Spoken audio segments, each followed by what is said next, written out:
Assalomu alaykum aziz obunachilar, kanalimiz kuzatuvchilari. Bugun biz sizlar bilan birgalikda, Xudo xolasa, Napoleon oddiygina uyda shirinlik tayyorlaymiz. Napoleonga o'xshagan. Uydagi bor mahsulotlardan kerakli mahsulotlarimiz 2 dona tuxum kerak bo'ladi, 1 litr sut kerak bo'ladi, 400-500 grammga yaqin unimiz kerak bo'ladi, 250-300 gram margarin yoki slivichniy maslo ishlatamiz. İşimizni Bismillahirrahmanirrahim deb xamir qorishdan boshlab olamiz. Xona haroratidagi margarinni ishlatmay, buni xolodilnikka qo'yib, ozgina muzlatilgan margarinni unga xuddi ko'rib turganingiz kabi qirg'ichdan o'tkazib, un bilan uqalab olamiz. Hammasini mana ko'rib turgan holga keladi. Unimiz bilan birgalikda kroshka holiga kelguncha bir xil massaga keltirib olamiz.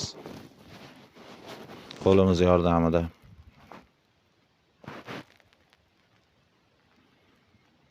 Unimizni qo'shib, hammasini kroshka holiga keltirib olamiz. Buni ko'rib turganingiz kabi ekraningizda kroshka holiga keldi. Endi bunga Bismillahirrahmanirrahim deb 2 ta tuxum chaqib olamiz. Oddiy Napoleonimizga suv qo'shardik, endi bunga boshqacharoq qatiq qo'shib tayyorlab ko'ring. Qatiqda ham juda ham yaxshi chiqadi.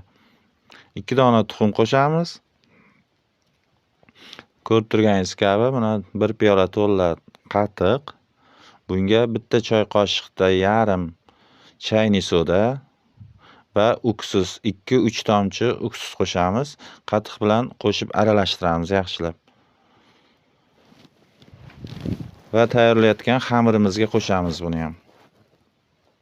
O'zgacha chiqadi bu ham. Napoleonda oddiy suv qo'shamiz-ku, bunda qatiqni qo'shib ko'ring, bu ham juda ham yaxshi chiqadi. Xudo xolasa. Qatiqlarimizni qo'shib oldik xamirimizga.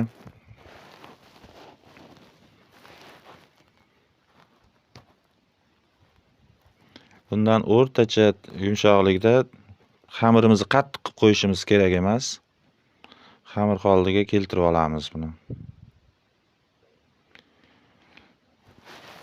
Va ozgina vanilin ham qo'shamiz. Bu yerda hozir videoda ko'rib nima qilmabdi. Vanilin qo'shsangiz, vanilin ekstrati yoki bo'lmasa parashok mazasi undan ham yaxshi bo'ladi.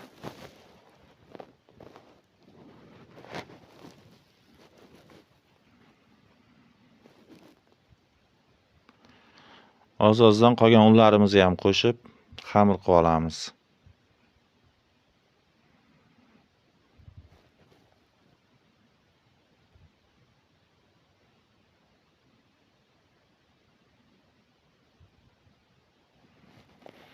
Xamirlarimizni yumshoqroq xamir qilamiz iloji boricha. Mana ko'rib turganingiz kabi xamirlarimizni tayyorlab oldik. Endi bu xamirlarimizni zuvolachalarga bo'lib olamiz.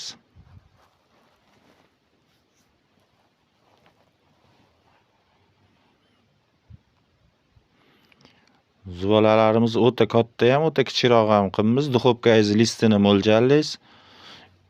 Yumaloq list bo'ladigan bo'lsa, o'shani mo'ljallaysiz. To'rtburchakda qiladigan bo'lsangiz, uni mo'ljallab, katta kichikligini shunga qarab olasiz. O'ta qalin ham bo'lib ketish kerak emas.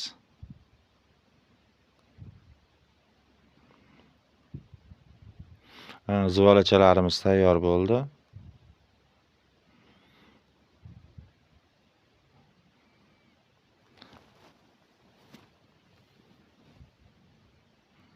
Zuvolachalarimizni biroz tindirishga qo'yamiz. Ustini sarafan paket bilan yopib.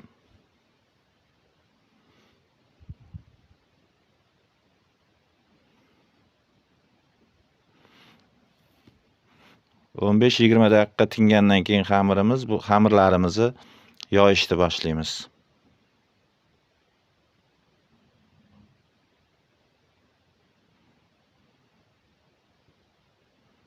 Xamirni iloji boricha juda ham yumshoqroq qilaverish kerak, chunki zuvola bo'lgan paytda ham, tingan taqdirda ham margarin yoki slivichniy maslangiz ham xamirni o'zi qotiradi sovigandan keyin.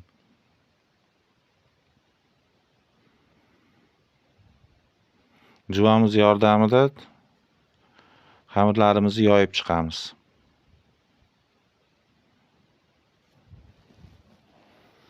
Hamma xamirlarimizni shu tarzda yoyib olamiz.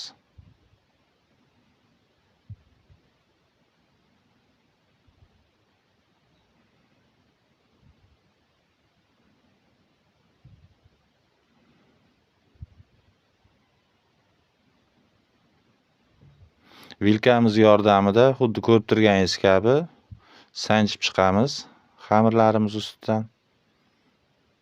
Listga qo'yganimizda ishib qolmasligi uchun. Pergament qog'ozga solib joylab, birin-ketinlikda duxovkada pishirib olamiz. Ko'rib turganingiz kabi qizartirib hammasini pishirib olamiz.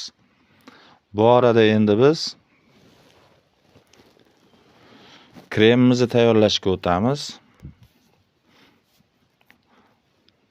Bismillahirrohmanirrohim deb mana kremimizni boshlaymiz.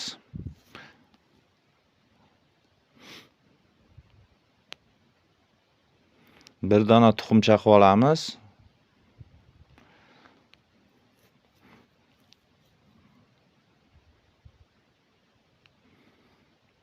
Ikki stakan shakar mo'ljallaymiz. Bo'lib, xuddi ko'rib turganingiz kabi aralashtirib olamiz tuxum bilan shakarni.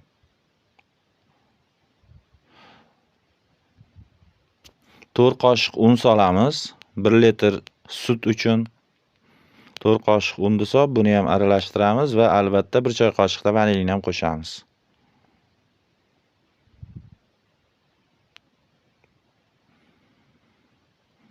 Qumoq bo'lib qolmasligi uchun mana shakar, tuxum, unni yaxshilab krojka holiga keltirib aralashtirib olsak, sut quyganimizdan keyin qumoq bo'lib qolmaydi. Yaxshilab aralashtirib olamiz buni endi.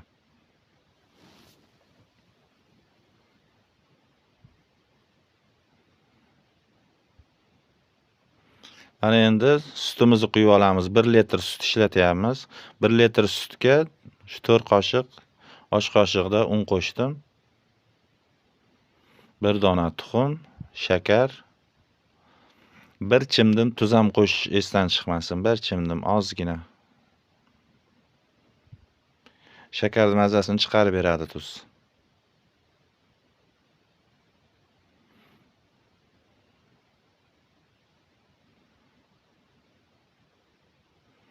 Vinchiga yordamida yaxshilab bir xil massaga keltirib olamiz va past olovda qo'zg'ab turgan holda krem holiga kelguncha mana shunaqa qilib aylantirib qo'zg'ab turamiz. Mana kremlarimiz quyilib tayyor bo'ldi. Uyda tayyorlangan tayyor sgusho'niy moloko bo'ldi. Xohlasangiz sgusho'niy moloko bilan sariyog'ni mikser qilib ishlatsangiz ham bo'ladi krem o'rnida.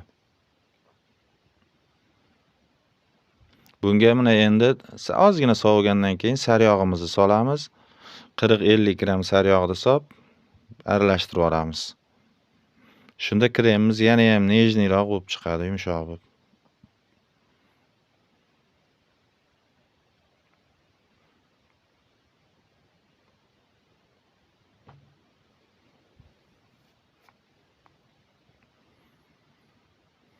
Kremlarimiz tayyor bo'ldi mana. Oldindan pishirib olgan xamirlarimiz ustiga kremimizni solib, birin-ketinlikda surib chiqamiz.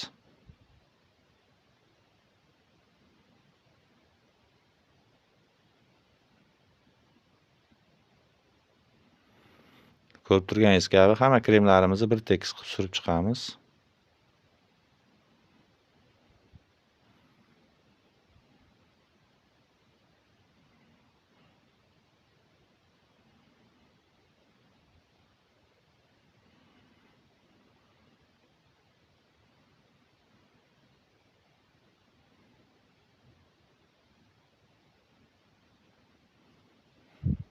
Keyingilarni ham xuddi shu ketma-ketlikda hammasini kremlarda suramiz.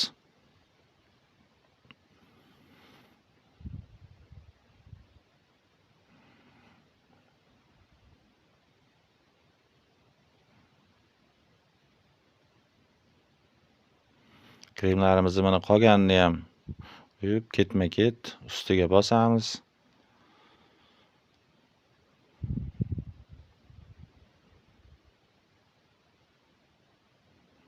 Xuddi shu tarzda tayyorlaymiz qolganlarini ham.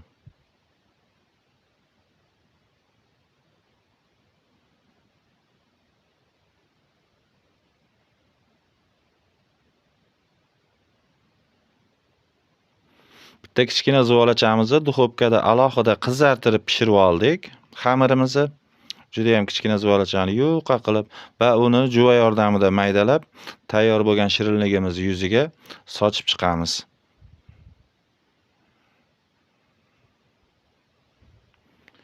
Tayyorlab olganimizdan keyin kremlarni shimishi uchun yaxshilab 2-3 soatga xolodilnikka qo'yib qo'yishimiz kerak. Ustiga strich qilsangiz ham bo'ladi yoki biron nima yopsangiz ham bo'ladi. Xolodilnikka qo'yib qo'ysangiz yoki bo'lmasa xona haroratida tursa ham bo'ladi. Kremlari bir-biriga shimib, yumshoq bo'lib qoladi. Mana shirinligimiz tayyor bo'ldi, xudo xolasa.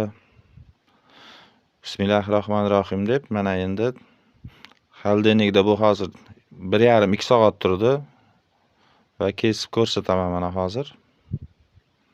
Oralari ham juda ham g'ovaglari yaxshi bo'lib chiqqan.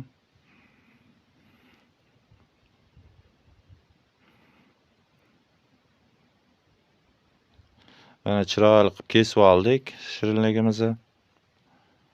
Albatta shu retsept asosida tayyorlab ko'ringlar. Ketkazgan vaqtinglarga rozi bo'linglar. Kanalda mehmon bo'lsangiz, obuna bo'lishni unutmang. Kommentariyada izohlarni kutib qolamiz. Xayr hammaga.